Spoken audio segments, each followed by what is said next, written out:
Hello and welcome to Lemire Reviews, where we bring you the stories you may not yet have heard of. My name's Ross Lemieux, and today we're bringing you the unlucky number 13 issue of Once and Future. This issue felt like a bit of a shorter read, or maybe it was just an easier, quicker read with a lot less action going on and more character-driven story. When we last left off in 12 with the defeat of Grendel's mother, and the government had just started sticking its nose into everyone else's business.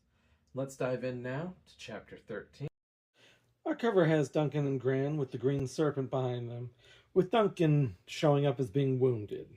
As always, thank you to Vault of Midnight for helping me find this book. And the book was created by Kieran Gillen, Dan Moore, and Tamara Bonneville. Distributed by Boom Studios, and it came out November 18th, 2020. We open in Avon. Some time has passed, the home has been rebuilt. Gran is relaxing, sitting outside on the deck. A magpie lands in front of her. Clouds move in, dimming the day. After the first lands, 5 more come down, changing the surrounding area, these birds clearly being from the other world, to deliver a cryptic message, 6 of them symbolizing hell, correlating with an old rhyme. Gran, being who she is, shoots 4 of the magpies, changing it to joy and mirth.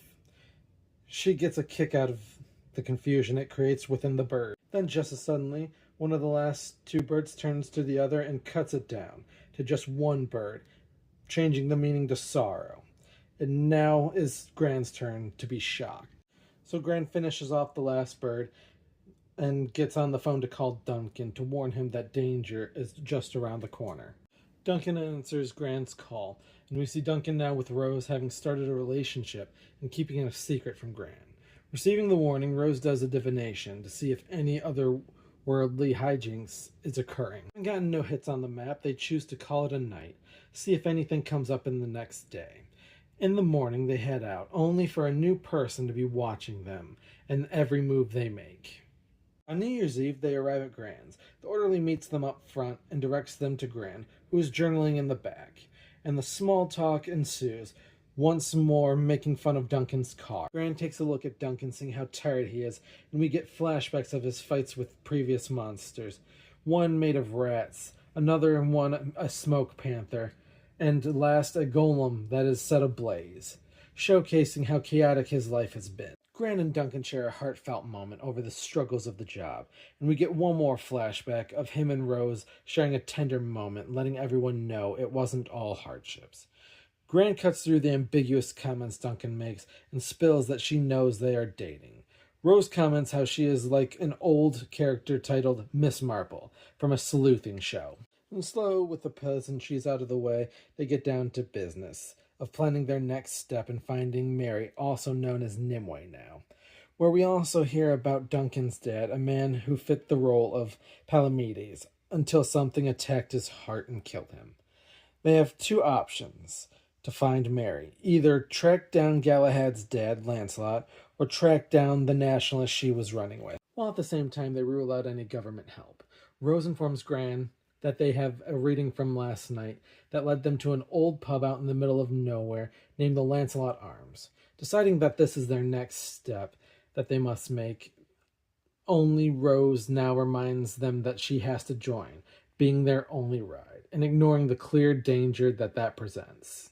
They pull up in the pouring rain to the bar named Lancelot Arms, Rose having surprised them by announcing her and Duncan are dating before dropping him and Gran in the storm, where Gran then chides him on whether or not they actually are dating. Inside the bar, the main floor is mostly empty.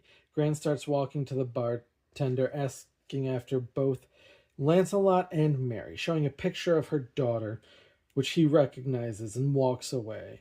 Rose joins them inside, where they catch her up on the progress they have made. When 5 men enter the room, this confirms that this is linked to the Nationalists, and in fact not linked to Lancelot.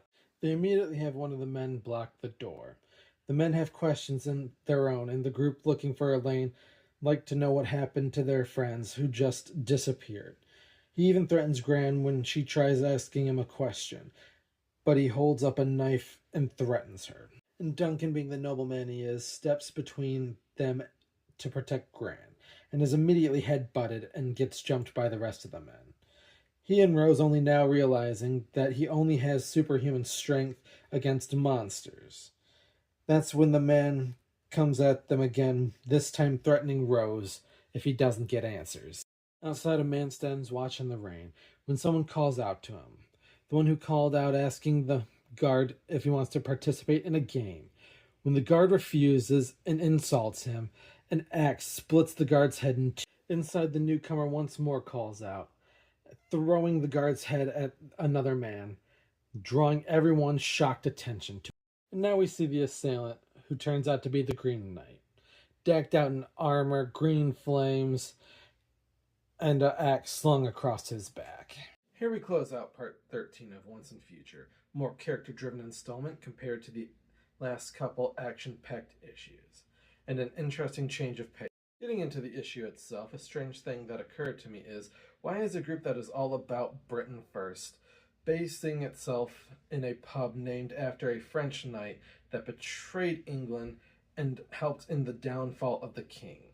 Then again, maybe it is showcasing the utter stupidity of such groups. Then we have the emergence of the Green Knight character, a character in the quest that is taken on by the Arthurian knights, Sir Gawain. The Green Knight is a mythical character that shows up on Christmas Eve and proposes a deadly... Arthur originally takes up the call, but Gawain steps in and chooses to take on the challenge. Duncan already playing two parts in two different stories. Who will step up to take on this challenge for him? We'll find out in the next installment.